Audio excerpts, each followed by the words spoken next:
Welcome to the class. আজকের ক্লাসে আমরা আলোচনা করব ফিউচার কন্টিনিউয়াস টেন্স নিয়ে। ফিউচার কন্টিনিউয়াস টেন্স নিয়ে আমাদের যত প্রকার বিভ্রান্তি ধারণা রয়েছে, আমাদের যত মাথা ব্যথা রয়েছে, সকল মাথা ব্যথা আজকের এই ক্লাসে দূর হয়ে যাবে। কিভাবে? চলো সরাসরি আমরা ক্লাসটা করেই সেটা বুঝি। আমরা কথা বলছি ফিউচার কন্টিনিউয়াস টেন্স নিয়ে। ফিউচার কন্টিনিউয়াস এর মানে ফিউচারে বাংলা কি? ভবিষ্যৎ। আর কন্টিনিউয়াসের মানে হচ্ছে চলমান। ভবিষ্যতে যে কাজটা চলবে বা হবে বা আমি করতে থাকবো, সেটাই হচ্ছে ফিউচার কন্টিনিউয়াস। মানে আমি ভবিষ্যতে কোনো একটা কাজ কিছুক্ষণ ধরে চলবে, মানে একবার করবো এমনটা না, কিছুক্ষণ ধরে করব। এই যে চলবে, বিষয়টা চলমান থাকবে, সেটা হচ্ছে ফিউচার কন্টিনিউয়াস। আমি একটু বোর্ডে দেখব, ভবিষ্যতে কোনো কাজ কিছু সময় ধরে চলতে থাকবে বা হতে থাকবে বোঝাতে ফিউচার কন্টিনিউয়াস টেন্স ব্যবহৃত হয়। এখন এখানে বাংলা ক্রিয়ার শেষে কিছু জিনিস দিয়েছে, এগুলো দরকার নাই। যদি কিছু মুখস্থ করতে হয়, দেখতে পারো যে করতে থাকবে, মানে বাংলা বাক্যের শেষে করতে থাকবো বা করতে থাকবে এমনটা থাকতে পারে। যদি এটা মুখস্থ করার দরকার নাই, তারপরে তুমি দেখতে পারো। আমরা যেটা দেখব সেটা হচ্ছে স্ট্রাকচার, গঠন। আমরা কেন গঠন দেখব? প্রতিটা ক্লাসে বলি, এবারও বলবো, গঠনটাই হচ্ছে একটা টেন্সের মূল। কারণ গঠন বুঝে গেলে তুমি টেন্স বুঝে যাবে। তাহলে গঠনটা বুঝি। প্রথমে হবে সাবজেক্ট। কোন টেন্সের ক্ষেত্রে? ফিউচার কন্টিনিউয়াস টেন্সের ক্ষেত্রে সাবজেক্টের পরে একটা শ্যাল বি অথবা উইল বি ব্যবহার হবে। তো আমরা যেহেতু স্বাভাবিকভাবে এটা নিব, তাই শ্যাল বিটা গ্রহণ করব না। শ্যাল বির মধ্যে একটু ঝামেলা আছে। সকল ক্ষেত্রে শ্যাল বি ব্যবহার করতে পারবো না, জাস্ট উই থাকলে। যার ফলে আমরা একটা ক্রস দিয়ে দিব। সাবজেক্টের পরে আমরা একটা উইল বি নিব, নোট করে রাখো। তারপরে ভার্বের সাথে একটা আইএনজি যোগ হবে এবং শেষে অবজেক্ট। ক্লিয়ার? এখন এটা বোঝানোর জন্য আমি এখানেই একটা উদাহরণ তোমাদেরকে দেই।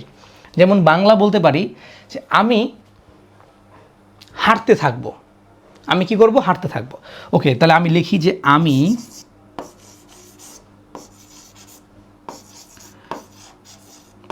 হাঁটতে থাকবো।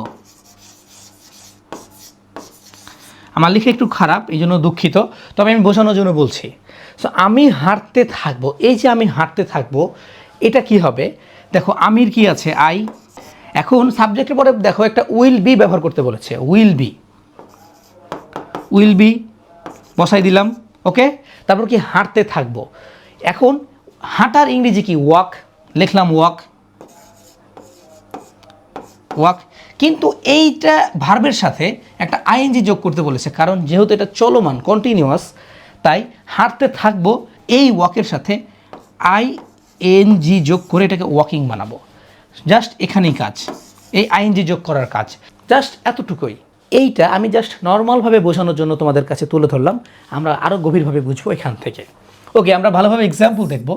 বলছে আমি একটি বই পড়তে থাকবো। সো প্রথমে সাবজেক্ট কি আছে? আমির ইংরেজি আই। তারপরে কি হয়েছে? সাবজেক্টের পর একটা উইল বি বসবে গঠন অনুযায়ী। গঠনটা কি তোমরা খাতায় নোট করেছো? গঠনটা খাতায় নোট করতে হবে, এটা গুরুত্বপূর্ণ, তাই করে নাও। সো আই হলো, উইল বি হলো। এখানে বলছে পড়তে থাকবো। পড়ার ইংরেজিকে রিড। কিন্তু এই যেখানে আইএনজি যোগ করা হয়েছে, দিয়ে বলা হয়েছে রিডিং এ বুক। একটি বই, এ বুক। ক্লিয়ার? ওকে, আমি আরেকবার বোঝাচ্ছি। এখানে আমি আছে, আই বসলো। সাবজেক্টের পরে একটা উইল বি বসলো।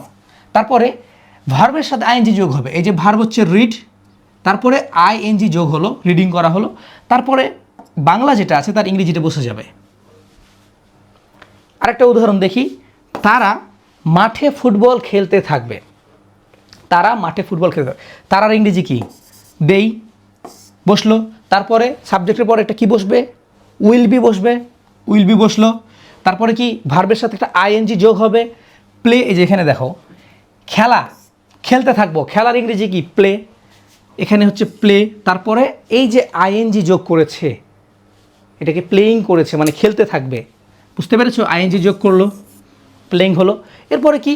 কোথায় বলছে? মাঠে। Football in the field.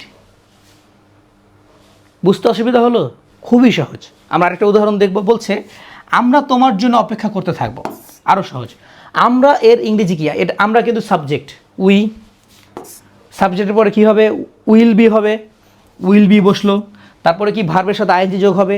কি বলছে? ভার্বটা কোনটা? অপেক্ষা। এই যে অপেক্ষা, কি করবে? অপেক্ষা করবে।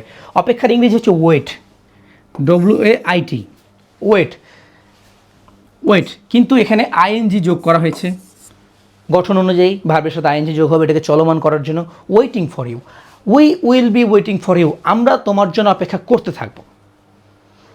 সরে যাচ্ছে, দেখো ব্যাপারটা বুঝতে কঠিন মনে হচ্ছে? খুবই সহজ রে ভাই, খুবই সহজ। টেন্স মনে করো কি যে এটা একটা পাজেল গেমের মতো, এটা একটা গেম খেলার মতো। তুমি যদি একবার বুঝে যাও তাহলে তুমি এটা খুব ইন্টারেস্টিংয়ের সাথে, মানে তোমার খুব মজা লাগবে এটা শিখতে গিয়ে। ওকে, এখানে একটা কথা আছে, কথা হচ্ছে যদি সেন্টেন্সটা নেগেটিভ হয়, মানে না বোধক হয়, future continuous tense but negative, মানে না বোধক। আমি বললাম না যে আমি বই পড়তে থাকবো, কিন্তু আমি বলবো যে আমি ওই সময় বই পড়তে থাকবো না, আমি ওই সময় কাজ করতে থাকবো না, করবো না, এরকম যদি বোঝায় সেক্ষেত্রে কেমন হবে? দেখো, সাবজেক্ট বসলো, ভালো কথা, তারপরে উইল বি বসে আমরা জানি, কিন্তু উইলের পরে একটা নট বসবে, তারপরে হবে বি, মানে উইল বির মাঝে জাস্ট একটা নট বসবে, সোজা কথা, মানে যেহেতু না বোধক, তারপরে ভার্বের সাথে আইএনজি যোগ, সিম্পল। দেখো এক্সাম্পল দেখো, সে পড়তে থাকবে না, সে কি করবে না? পড়তে থাকবে না। সের ইংরেজি হচ্ছে হি। এখন হির পরে আমরা দেখো একটা উইল বসবে, উইলের মিডিলে একটা নট বসবে, তারপরে বি বসবে, বসে গেছে, মানে উইল বি বসে, উইল বির মাঝে জাস্ট নট বসবে। আমরা এটাই করবো, কারণ যেহেতু না আছে, এখানে না আছে, না থাকলে উইল বির মিডিলে একটা নট বসবে। তারপর কি বলছে? পড়তে থাকবো না, এখানে ওয়ন্ট বি বলছে, ওয়ন্ট বি দেওয়ার দরকার নাই, উইল বি বসবে। রিডিং, রিডিং কেন হলো? ওই যে ভার্বের সাথে আইএনজি যোগ, এখানে পড়ার ইংরেজি হচ্ছে রিড, আর আইএনজি যোগ করে রিডিং। বুঝতে অসুবিধা হলো? So my dear all students, আজকের ক্লাস এতটুকুই। দেখা হবে পরবর্তী কোনো একটা ক্লাসে। পরবর্তী ক্লাসে আমরা ফিউচার পারফেক্ট টেন্স নিয়ে আলোচনা করব। ততক্ষণ ভালো থাকবেন, নিজের খেয়াল রাখবে।